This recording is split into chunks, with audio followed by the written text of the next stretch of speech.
My name is Rachel. I'm 28 years old, and this is the story of how I discovered the person I loved betrayed me. I met Daniel at a birthday dinner I almost skipped. The restaurant was too loud, the table too long, and I'd had one of those days where even my sweater felt wrong. He sat across from me, late but smiling, apologizing to everyone as if he genuinely cared about keeping us waiting. When he finally looked up, our eyes met in the clatter of plates and laughter, and it felt ridiculous, as it sounds, quiet, like the room dimmed around that moment and handed it to me. He didn't flirt the way other men did. He asked questions. He remembered answers. He noticed my chipped nail polish and told me it made me look like I had something better to do than worry about being perfect. He laughed at my dry jokes, which people usually miss, and he listened when I told him I was a designer who never quite fit into the agency world. "You look like someone who builds her own room when the door won't open," he said. I didn't know then how those words would come back to haunt me. We became a ritual so fast it scared me. Coffee on Tuesdays from the little corner shop where the barista wrote crooked hearts on cups, walks around the lake at dusk when the water turned heavy and silver, Saturdays in his kitchen where he cooked too much pasta and insisted on playing old vinyl he swore made the sauce taste better. He knew how to make everything feel intentional, curated, like life was a room he lit just for us. My best friend, Maya, met him after 3 weeks. She pulled me aside in the hallway of the bar and whispered, "He's magnetic, but be careful with magnets. They pull, but they can also erase." I laughed it off because I didn't want to admit how much I already wanted to be erased into him. My sister Olivia met him a month later and smiled like she was relieved. "You look soft around him," she said, in the good way. I felt soft, I felt safe. We made plans the way kids build forts, too ambitious, a little messy, full of blankets and hope. Daniel would say, "Imagine our place," and then describe a sunlit living room and a long dining table where we'd feed everyone we loved. He wanted a dog, something silly and floppy, and I wanted a tiny herb garden on a balcony. We browsed rentals and shared Pinterest boards like teenagers. It was fast, but it felt earned, as if the years before him existed just so I would recognize him when he arrived. We had this habit of narrating our future as if it were already happening. "Next summer, we'll drive the coast," he'd say, tracing an imaginary map on my forearm with the tip of his finger. "You'll wear that white sundress. We'll fight over music and then make up over fresh cherries." It sounded like a movie, and I knew movies weren't real, but he made the fantasy feel like a promise. I wanted to believe promises again. There were small things I filed under quirks. He didn't like when I posted photos of us, said he wanted to protect what's ours from people who didn't wish us well. He turned his phone face down a lot, but he was attentive and present when we were together, so I told myself it was boundaries, not secrecy. He called his friend Ethan late some nights, stepping into the hallway to talk, laughing low, in a way that made me imagine inside jokes I wasn't part of. He always came back warm, always kissed my forehead, always asked if I was tired. "You work too hard," he'd murmur. "Let me be the soft place." He knew my body like he'd studied for it, but he also knew my moods, the way my voice thinned when I was overwhelmed, the edge that crept in when I felt unseen. He learned to intercept. When I had a brutal day with a client, he was waiting at my door with takeout and the new documentary he knew I wanted to watch. When I got in my head about money, he made spreadsheets with soothing little charts. He made me feel chosen and understood, and it's terrifying in hindsight how quickly that becomes your oxygen. Maya watched him carefully. She never accused him of anything. She just kept asking questions. "How does he react when you say no?" she asked one afternoon as we walked through the farmer's market. I blinked, confused. "No to what?" she shrugged. "Anything, small things." I thought about it. When I said no to a weekend trip because of deadlines, he'd smiled, kissed my forehead, and said, "Another time." But later that night, he'd shown up with flowers and said, "I loved that you're disciplined," then sighed about how he missed me, how the bed felt too big without me. It didn't feel like pressure, not exactly. It felt like poetry that just happened to move me where he wanted me to go. He liked to be right. He liked to be the one who knew more. Sometimes he'd correct me gently in front of people, turning it into a joke so my embarrassment became part of the punchline. She's brilliant with color, but hopeless with dates, he'd say, winking at me. Everyone laughed, including me, because it seemed harmless. Later, when I told him it made me feel small, he apologized beautifully, like he was composing a letter I'm sorry, he said, hands on my shoulders, voice low. I get excited showing you off. I forget the line. Help me draw it. How do you stay angry when someone gives you a sentence like that? The first tiny crack came on a Sunday morning, the kind that arrives quietly and then refuses to leave. We were at the cafe, lingering over cinnamon rolls, when his phone lit up with a message. I didn't mean to read it, but the screen was there in the light. Had fun last night, still smiling. The name was blocked by a notification banner, just an initial, S. He flipped the phone face down without missing a beat and asked if I wanted to check out the flea market. I stared at the swirl of icing on my plate and told myself S could be anyone. Sam from his office, Sasha from his running group, Sophia, who'd helped him pick a gift for his mom. The story I chose was the safest one. That afternoon, he became very affectionate. He tucked me under his arm during the movie, kissed the top of my head, made plans out loud like a person planting stakes. Let's do a long weekend in October, he said. Cabin, logs, rain on the roof. It felt like reassurance I hadn't asked for. I let it wash over me anyway because love makes you complicit in your own soothing. That night, as we fell asleep, I listened to his breathing and tried to match it. I told myself that trust means believing the best story when you have more than one to choose from. I told myself that I was lucky, that love always comes with odd corners you learn to smooth with time. But somewhere below the part of me that wanted to be chosen, something colder took notes. It wrote down the initial S. It wrote down the time the message arrived. It wrote down the exact way his eyes didn't flicker. In the morning, I woke up earlier than him and watched the light creep along the floorboards. I felt grateful. I felt anxious. I felt like I was standing in a beautiful room that had a hairline crack in the ceiling you could only see when the sun hit it just right. I told myself every house has one. I told myself it didn't mean anything was going to fall. I kissed his shoulder, made coffee, and chose the safest story again. And yet, when the kettle clicked off, I heard myself ask the empty kitchen a question I couldn't unknow. Who is S? I decided not to look, not yet. I decided to keep the room beautiful for one more day. After that Sunday morning, the letter S sat quietly in the back of my mind like a thorn I couldn't pull out. I tried to ignore it, but the more I pushed it down, the sharper it felt when something brushed against it.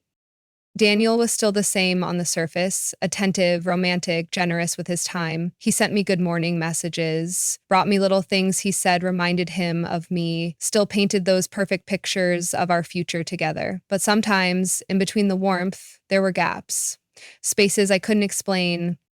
It started small. One evening, he told me he was going to grab drinks with Ethan, his longtime friend, after work. That wasn't unusual. They'd been close for years, and I had no reason not to believe him. But later, when I casually asked Ethan about it at a group get-together, he blinked, confused, and said, "Oh, no, I didn't see Daniel that night." I think he mentioned being busy. He brushed it off, and I laughed awkwardly, but inside, the thorn twisted deeper. The next time it happened, I didn't laugh. Daniel told me he was working late on a project for a client, but when I stopped by his office to surprise him with dinner, the place was dark. The cleaning staff was locking up. I called him, and he didn't answer until nearly an hour later. His voice was smooth, unbothered. "Sorry, babe, I must have stepped out for a coffee break and missed your call. You know how it is." I wanted to believe him. I told myself I was overreacting. But why did I suddenly feel like I was living inside a performance, one where I couldn't tell if he was the actor or I was the audience? I confided in Maya one night while we were sitting on her balcony. She listened carefully, sipping her wine, her face unreadable. "Rachel," she said finally, "you don't sound paranoid. You sound like someone who's seeing things and trying to convince herself she didn't." Her words stung because they felt too close to the truth. I tried to defend him. "He's thoughtful. He loves me. He's always there when it matters." But even as I said it, my voice cracked on the word always. At home, Daniel noticed my unease. He started asking, "What's wrong?" in that soft, careful way that makes it hard to answer honestly. When I brought up the inconsistencies, the missed dinner, the office lie, he didn't get defensive at first. Instead, he smiled, pulled me close, and whispered, "You're overthinking. You've always had that anxious little streak. But I love that about you. It means you care." Gaslighting doesn't always come as fire. It comes as comfort, as someone stroking your hair while they quietly erase your version of events. I let him rewrite it because the alternative, that the man I trusted might be deceiving me, was too heavy to carry just yet. Still, the cracks spread. He became more protective of his phone. He'd tilt the screen away or put it face down whenever a notification popped up. If I asked who it was, he'd grin and say, "Relax, it's just work," or "Ethan again, probably bored." Sometimes he even teased me, "You're like a detective, babe. Maybe I should start calling you Sherlock." He made it sound like a joke, but the way he said it left me feeling guilty for even noticing. My sister Olivia picked up on the change in me. Over lunch one afternoon, she frowned and asked, "Why do you look tired all the time? Is Daniel helping or draining you?" I forced a laugh, waved it off, and changed the subject. But that night, as I lay next to him in bed, listening to him breathe evenly while I stared at the ceiling, I asked myself the same question. It wasn't just the lies, it was the way he managed them. He had this talent for weaving apologies into flattery. If I caught him in something, he'd pivot so smoothly it felt like I was the one being unreasonable. For example, when I asked why Ethan hadn't remembered their supposed night out, he tilted his head, laughed softly, and said, "Babe, do you really think Ethan remembers everything? He's terrible with dates, you know that." Then he kissed my forehead and added, "I'm glad you care enough to notice. It shows how invested you are in us." I walked away from that conversation doubting my own memory instead of his story. But even the best performances start to falter. One night, we were out with friends, and his phone buzzed on the table. The name that flashed wasn't S this time, it was just a heart emoji. He grabbed it quickly, almost too quickly, and shoved it into his pocket. Everyone else kept laughing at the joke someone had made, but my stomach dropped. A heart emoji? No name? Who hides someone under a heart unless they're hiding more than just a contact?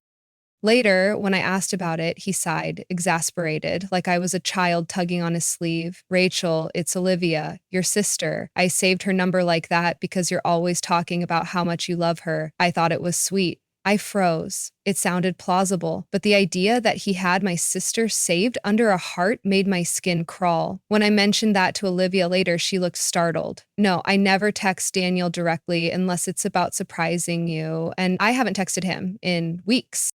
The thorn wasn't just there anymore, it was bleeding. The worst part was how he made me feel complicit in my own confusion. If I pressed too hard, he'd withdraw just enough for me to panic about losing him. He knew I craved reassurance, and he delivered it like medicine. Never too much, just enough to keep me hooked. One evening, I confronted him more firmly. "Daniel, I need honesty. I can feel something's off." He looked at me with that calm, steady gaze, the one that used to make me feel safe. "Rachel, I love you. Why would I ever risk losing us?" He said it so smoothly, so convincingly that for a moment I believed him. But as he held me, I caught a flicker in his eyes. Not guilt, not fear, but calculation, like he was already one step ahead.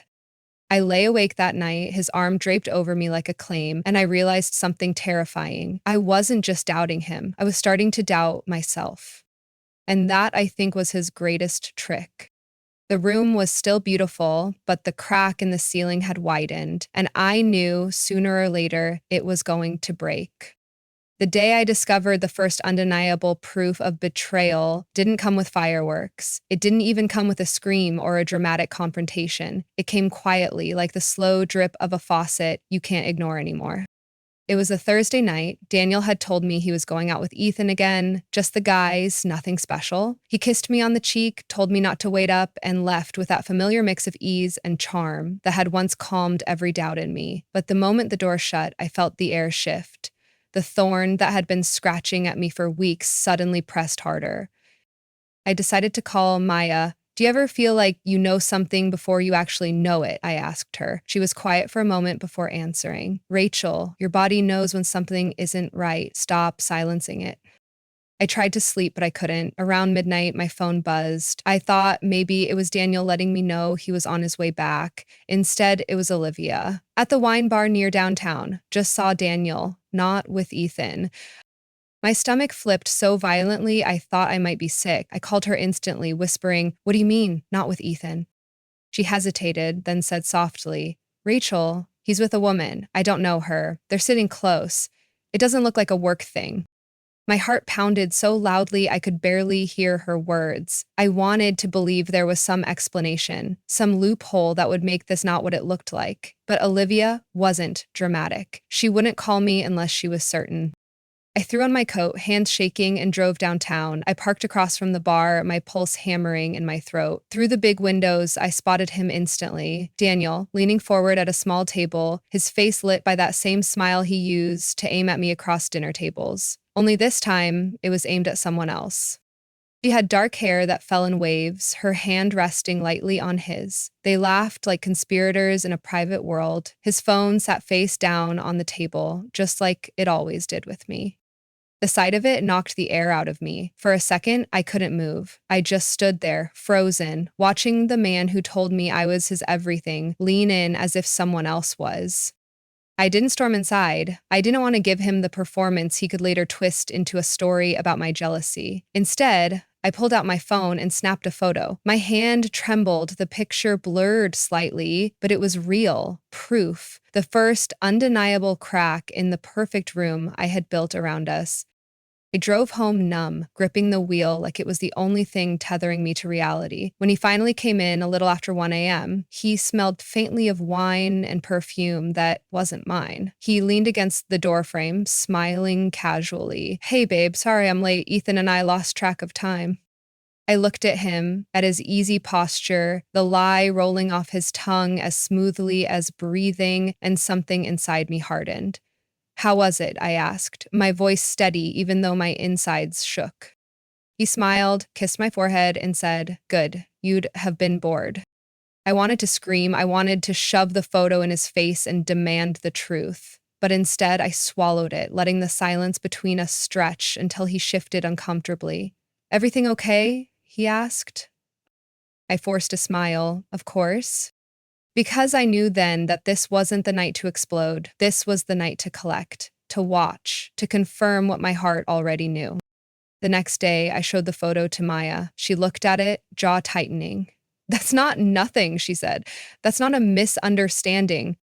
But still, I hesitated. Maybe it's work. Maybe she's a client. Maybe... "Rachel," she cut me off, firm but kind. "Stop writing his excuses for him." Her words lodged deep. That night, as I lay next to Daniel again, his arm heavy across my waist, I stared into the dark and admitted it for the first time, even if only to myself. He was cheating. He was lying, and he was doing it while looking me in the eye, telling me he loved me. The photo burned in my phone like a secret flame, and I knew deep in my chest that this was only the beginning. The house wasn't just cracked anymore, it was starting to crumble. And soon, there would be no safe story left to tell myself. Once you see the truth, you can't unsee it. That photo on my phone. Daniel, leaning in toward another woman, his hand brushing hers, lived under my skin like a brand. Every smile, every excuse, every "I love you" that followed felt tainted, like it was written in disappearing ink. But Daniel was skilled. He didn't just lie, he performed. The more suspicious I became, the more affectionate he grew, as if drowning me in attention would wash away the evidence. Flowers appeared on my desk at work. He planned little weekend getaways just for us. He whispered promises in the dark, but the harder he tried, the more I felt the hollowness beneath it. It wasn't love anymore, it was cover. The betrayal escalated in ways that were almost cruelly casual. One evening, we were out at a bar with friends, and I noticed his phone light up again. The same dark-haired woman from the wine bar. I recognized her name this time because she hadn't been hidden under an initial, Sophie. The message preview read, "Can't stop thinking about last night." I froze. Daniel saw me looking and, without missing a beat, tilted the phone away and laughed. "Relax, Rachel. She's a coworker. We're working on a pitch together. You know how intense those projects get." Everyone at the table laughed along as if nothing had happened, but I sat there in silence, cheeks burning, humiliated by the casualness of it. The way he dismissed my concern in front of others, turning me into the uptight girlfriend while he remained the easygoing, charming one. That night, when I confronted him in private, his mask slipped just a little. He sighed, exasperated, like I was exhausting him. "You're imagining things," he said sharply. Then, softening his voice, he added, "I love you. Don't ruin what we have over your insecurities." That word, insecurities, lodged deep. It was his favorite weapon. He knew I second-guessed myself, knew I worked hard to appear steady and in control. By framing his betrayal as my flaw, he made me carry the shame for both of us. But soon, he wasn't even trying to hide. One weekend, he told me he had to work late both Friday and Saturday. By then, I didn't believe him, but I pretended to. I stayed home, restless, my phone clutched like a lifeline. Around 11 p.m. Saturday, Maya called. "Rachel, I need you to hear this from me before it comes from someone else." My throat tightened. "What?" "I just saw Daniel, not at work, at a rooftop bar with her." She didn't have to say who her was. "They weren't acting like coworkers." I felt the humiliation pour over me like cold water. It wasn't just betrayal anymore. It was exposure. Other people could see it. Other people knew. The next morning, I confronted him again. This time, I didn't hold back. "I know about Sophie. I know you're lying to me." His reaction was almost worse than if he'd confessed. He laughed, actually laughed. "Rachel, do you hear yourself? You're turning into one of those paranoid girlfriends. It's embarrassing." Embarrassing, he didn't just betray me, he ridiculed me for noticing. I remember staring at him, wondering how the man who once kissed my forehead and called me his safe place could now look at me like I was an inconvenience. He didn't even bother to deny her name. He just reframed the story again, painting me as unstable while he played the victim of my mistrust.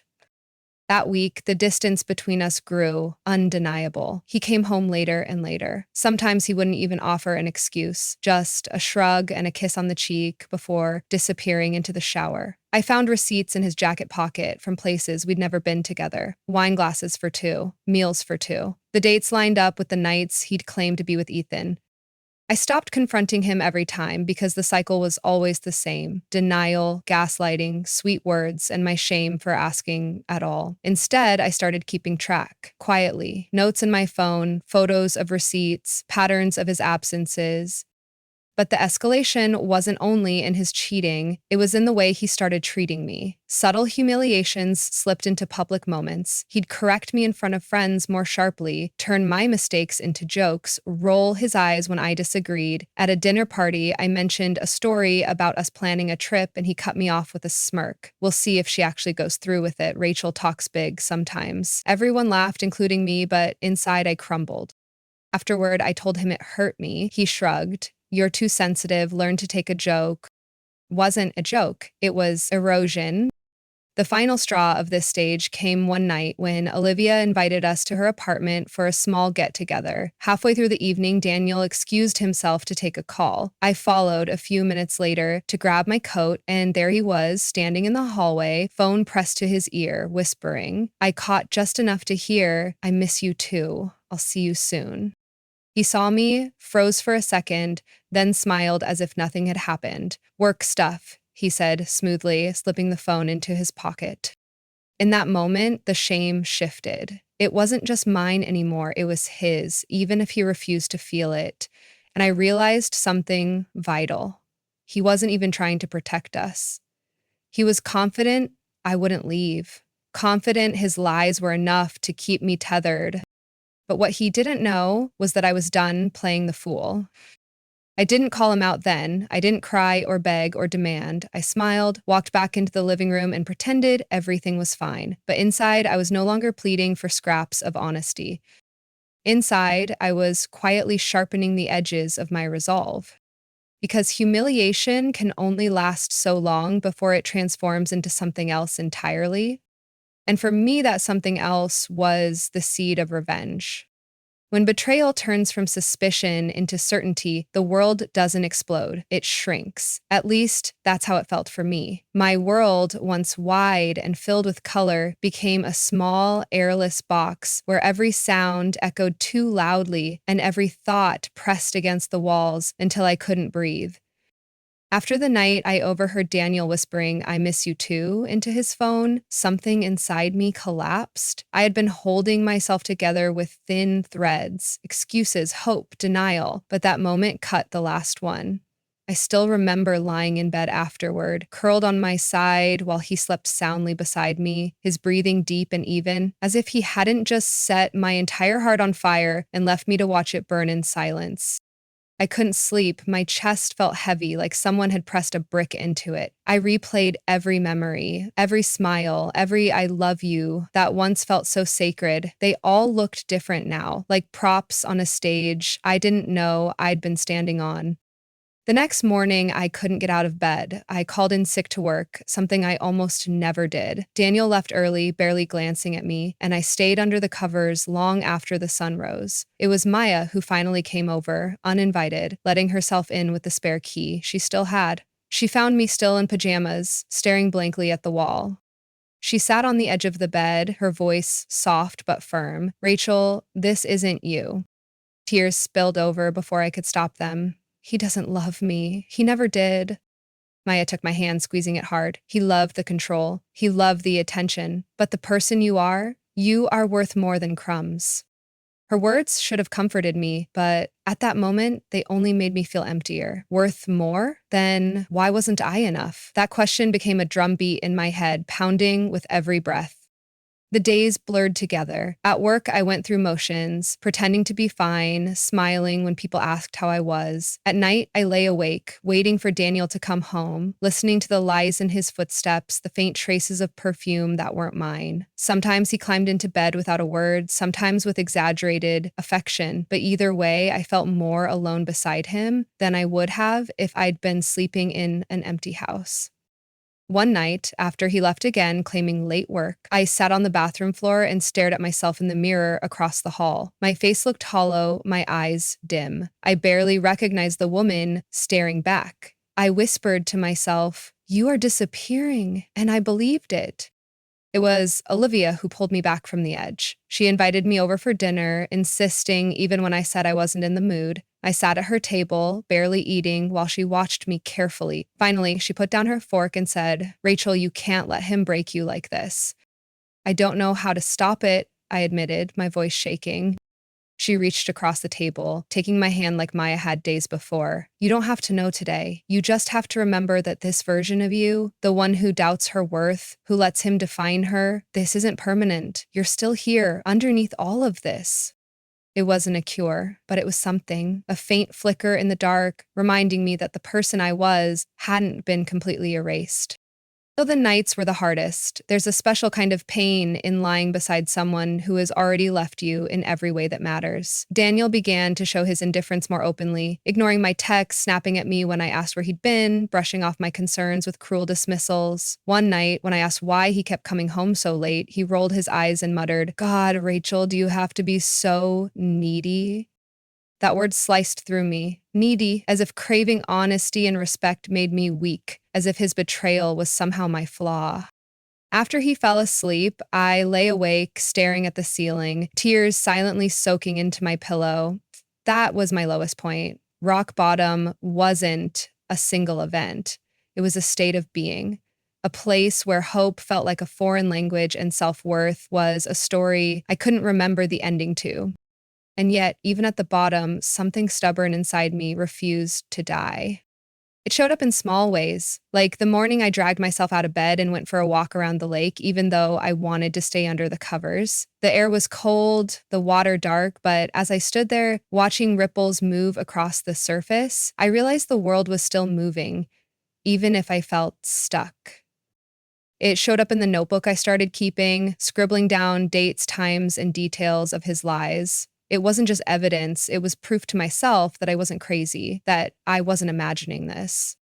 And it showed up in a single sentence. Maya said one night when I confessed I didn't know how much more I could take. She looked at me, eyes fierce, and said, "Rachel, one day you're going to turn all of this pain into power. And when you do, he won't see it coming." Those words became my lifeline. Because even at rock bottom, even when I felt broken beyond repair, some small, quiet part of me whispered that this wasn't the end.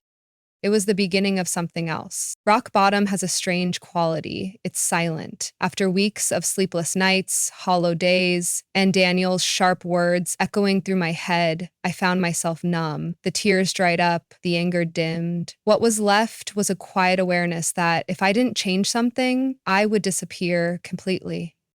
The turning point didn't come in a dramatic flash. It came in pieces, like small lights flickering on in a dark room.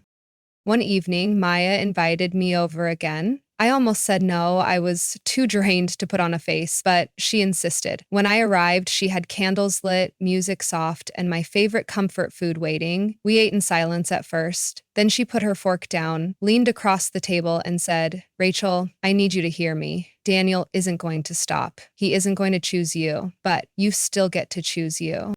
I wanted to argue, to say it wasn't that simple, but I didn't because some part of me knew she was right.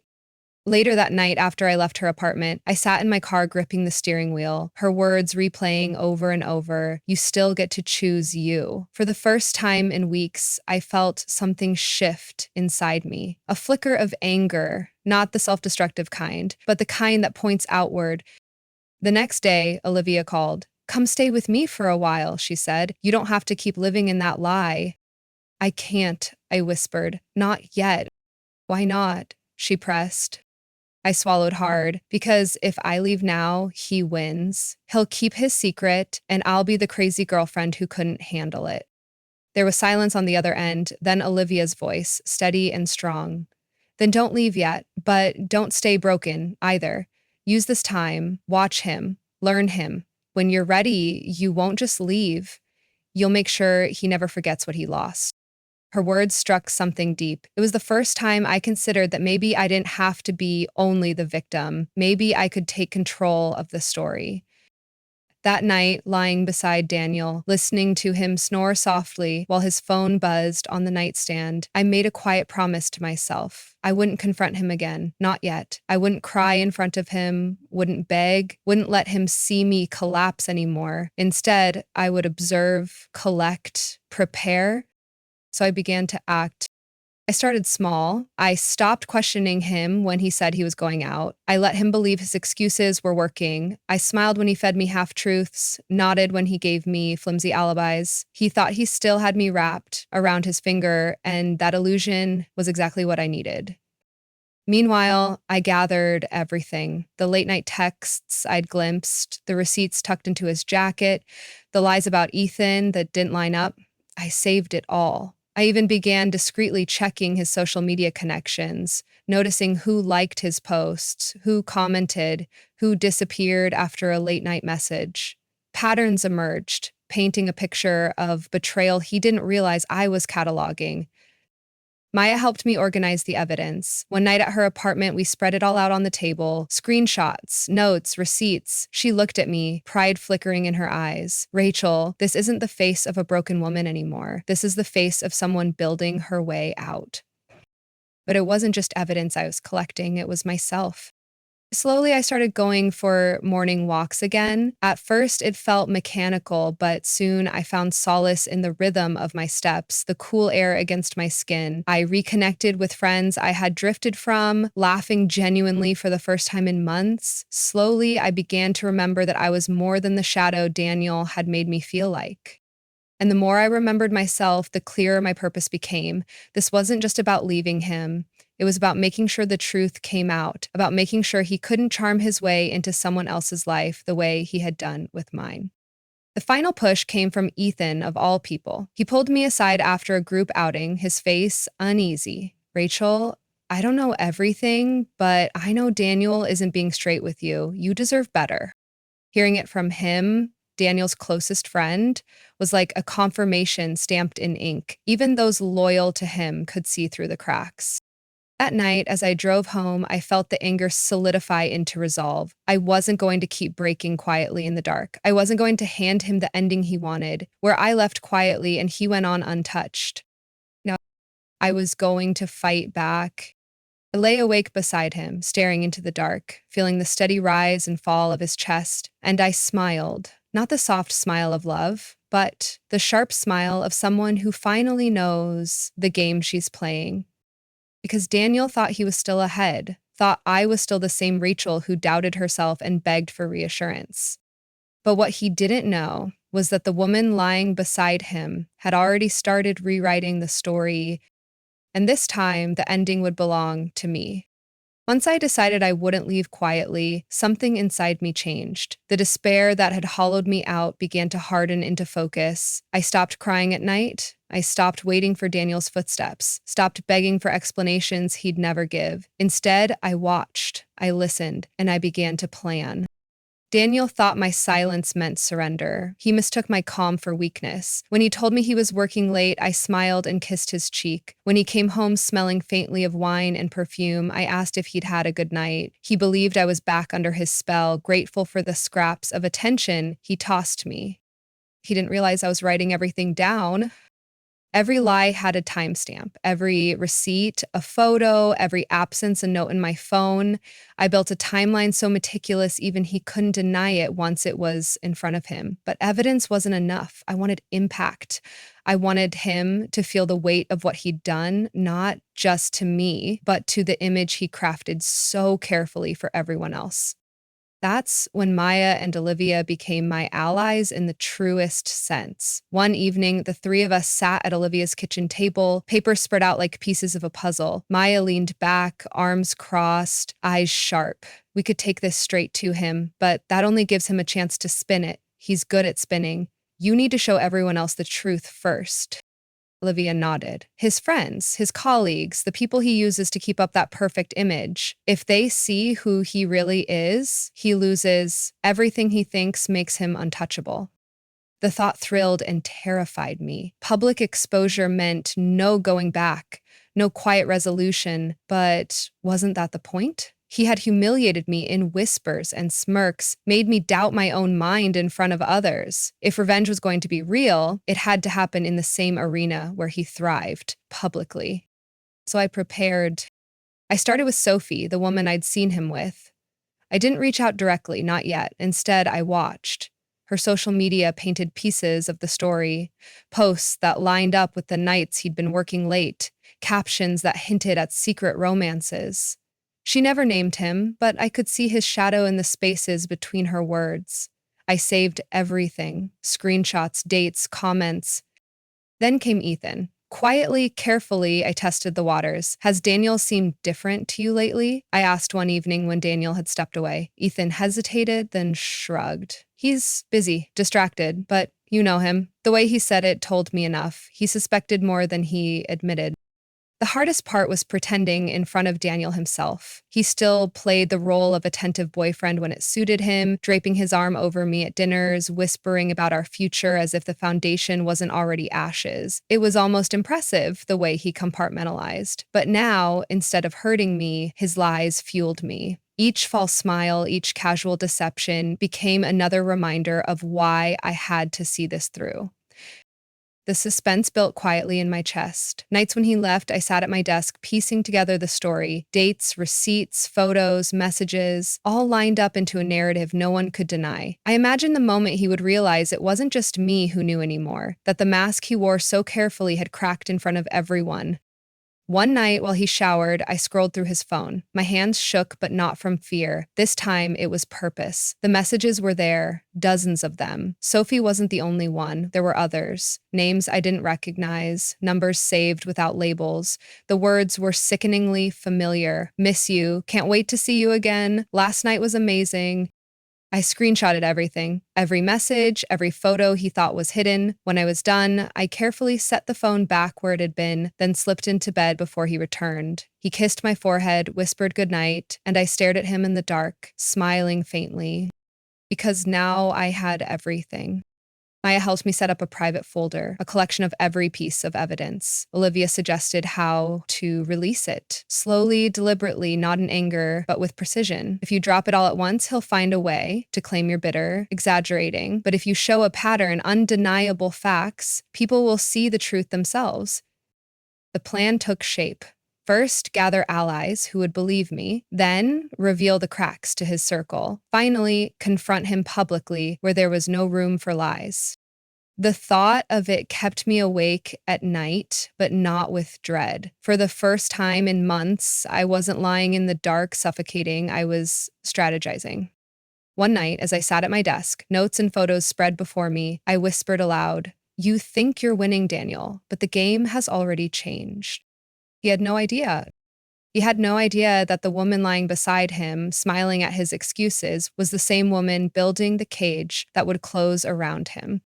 And when the trap finally sprung, he wouldn't just lose me, he'd lose the carefully crafted image he used to keep everyone fooled.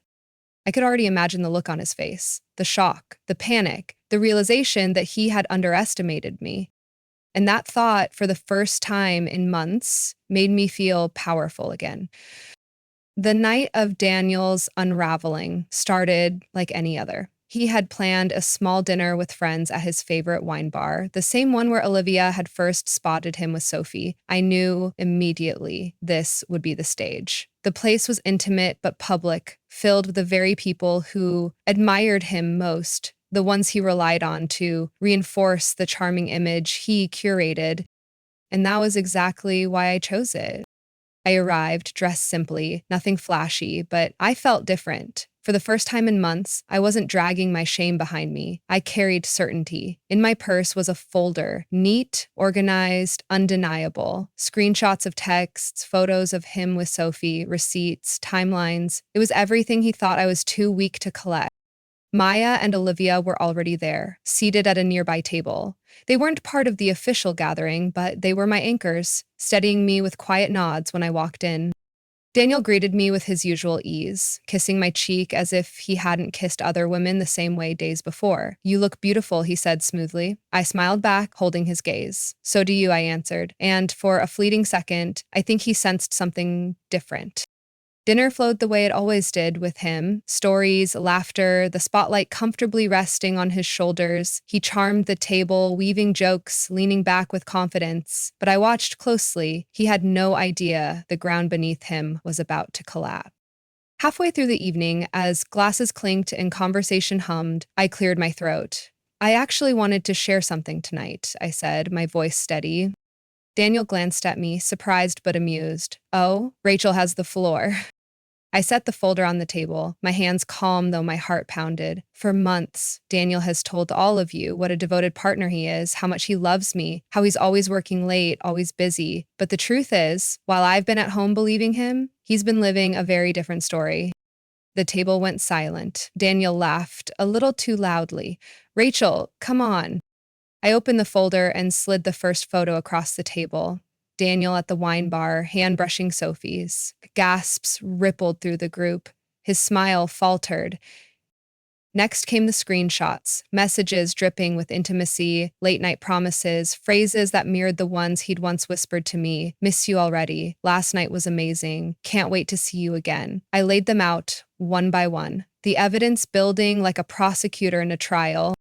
Faces around the table shifted. Shock, disgust, pity. Ethan's jaw tightened as he read the messages, his eyes flicking between me and Daniel. Daniel's composure cracked. He reached for my hand, forcing a laugh. "This is ridiculous. Rachel, you're embarrassing yourself." I pulled my hand back, my voice clear. "No, Daniel, I'm exposing you. You've lied to me, gaslighted me, and humiliated me for months. You thought I wouldn't see it, or worse, that I'd stay quiet even if I did. But I'm not quiet anymore." The silence after that was heavy. He looked around, desperate now, searching for someone to back him up. But no one spoke. Even Ethan, who had always been his defender, stayed still. Finally, Ethan broke the silence. "Daniel, this isn't just a misunderstanding. This is proof. And honestly, it's shameful." Daniel's face reddened. He tried to gather the papers, but I stopped him, pressing them flat on the table. No, everyone deserves to see who you really are. The man who preaches loyalty, who plays the perfect partner, who makes jokes about my insecurities. This is who you are behind the curtain. Maya's voice cut through the air from her nearby table, steady and strong, and she's not the one who should be embarrassed tonight.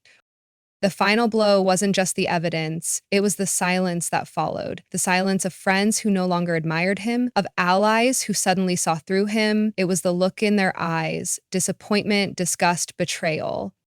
Daniel's mask shattered. He tried one last time, leaning toward me with pleading eyes. Rachel, please. We can talk about this at home. Don't do this here. I stood, gathering my purse. That's the problem, Daniel. You already did this here. I'm just making sure everyone sees it. With that, I walked out. Maya and Olivia followed close behind, their presence like armor at my sides. Behind me, I heard the murmur of voices rising, the sound of Daniel's carefully constructed world caving in. Outside, the night air hit me sharp and cool. For the first time in months, I inhaled fully, my lungs expanding without the weight of secrets pressing them down. Maya squeezed my hand. You did it. Olivia smiled, fierce and proud. He'll never recover from that. And I knew she was right. Daniel had built his life on appearances, on charm, on the illusion of loyalty. And in one evening, with truth laid bare on a dinner table, it all collapsed. He lost the image he treasured most. And I walked away finally free, knowing the revenge wasn't in destroying him completely. It was in reclaiming myself, in making sure he couldn't erase me or rewrite the story this time. Because this time, I was the one writing the ending. When I walked out of that wine bar, leaving Daniel to face the wreckage of his own lies, I expected to feel broken, but what surprised me was the weight that lifted off my chest. For months, I had been suffocating under secrets, shame, and manipulation. That night, the air finally felt clean. The first few days afterward were quiet. Too quiet, almost. I moved into Olivia's place temporarily, boxes stacked around me like a shield. Packing my life into cardboard was harder than I thought. Every sweater carried his cologne. Every photo reminded me of the girl who once believed him without question. But as I taped the boxes shut, I realized something important. He hadn't stolen those years from me. I had lived them. I had loved fully, even if he hadn't. And that meant they belonged to me, not to him. Olivia made space for me, not just in her apartment, but in her heart. She cooked for me, made me laugh, reminded me daily that Daniel's betrayal said everything about him and nothing about my worth. He can't erase you, she told me one night as we watched TV. You're still here. You've always been here. Maya was just as relentless. She pulled me out for walks, made me sit in cafes again, forced me to look at the world beyond the ruins of my relationship. One afternoon, as we sat with coffee cups warming our hands, she said, "You don't even see it yet, Rachel. You think you're just surviving, but you're already stronger than the version of you who believed him." I wanted to believe her. Slowly, I started to. Daniel, of course, tried to claw his way back. At first, it was apologies. I made mistakes. Let's fix this. We can be us again. When those went unanswered, the tone shifted. You embarrassed me. You went too far. You'll regret this. But I didn't regret it, not for a second. His anger only confirmed that I had hit him where it hurt most, his ego. Eventually, the messages stopped. His silence used to feel like punishment. Now, it was peace. In that space, I began to rebuild. I found a small apartment of my own, one bedroom, thin walls, nothing fancy, but it was mine. I decorated it slowly, carefully, each choice a reminder that I was creating a life on my own terms. I lit candles at night, I cooked meals I liked without worrying if he'd roll his eyes. I played music too loud and danced barefoot in the living room. It was imperfect, but it was The healing wasn't linear. Some nights, I still woke with his words echoing in my head. You're needy. You're paranoid. Some days, I caught myself scrolling back through old photos, wondering how I missed the signs. But each time, I reminded myself those words weren't mine to carry. That blindness wasn't weakness. It was trust. And trust is never the flaw. The betrayal is. Little by little, I stopped shrinking. I started taking up space again. I signed up for a painting class, something I'd always wanted but never dared because Daniel thought it was silly. I reconnected with friends I had neglected while I was consumed by him. I even took a solo trip to a cabin by the lake. Standing on the porch one evening, watching the sun sink into the water, I whispered to myself, "You made it out." And I had. Months later, I ran into Ethan by chance. He looked at me with something between apology and admiration. "People saw what happened, Rachel," he said. "They respect how you handled it. Daniel, well, let's just say he's not the man they thought he was anymore." That was the final confirmation I didn't know I needed. Not validation from him, but proof that Daniel's mask was gone for good. He couldn't rewrite the story. The truth was out there, and it wasn't mine to hide anymore.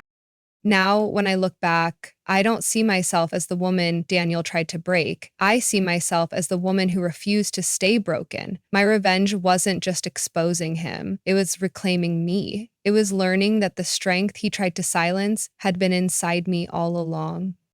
And here's what I want to leave you with. Betrayal doesn't mean you're weak. It doesn't mean you were unworthy. It means someone else failed to honor the truth of who you are. But the beauty is, their failure doesn't erase your worth. If anything, it sharpens it. Daniel will carry the weight of his lies for the rest of his life. But me, I carry the strength of surviving them. And that's a story I'll never let him take from me. Because in the end, he didn't get the last word, I did. And I turned that betrayal into the beginning of a new story, mine. If this story touched you, I'd love to hear your thoughts. Have you ever been through something similar? Share it in the comments. Your words might help someone else feel less alone.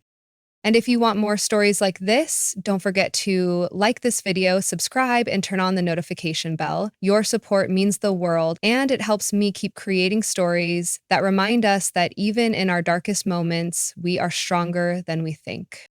Thank you for listening.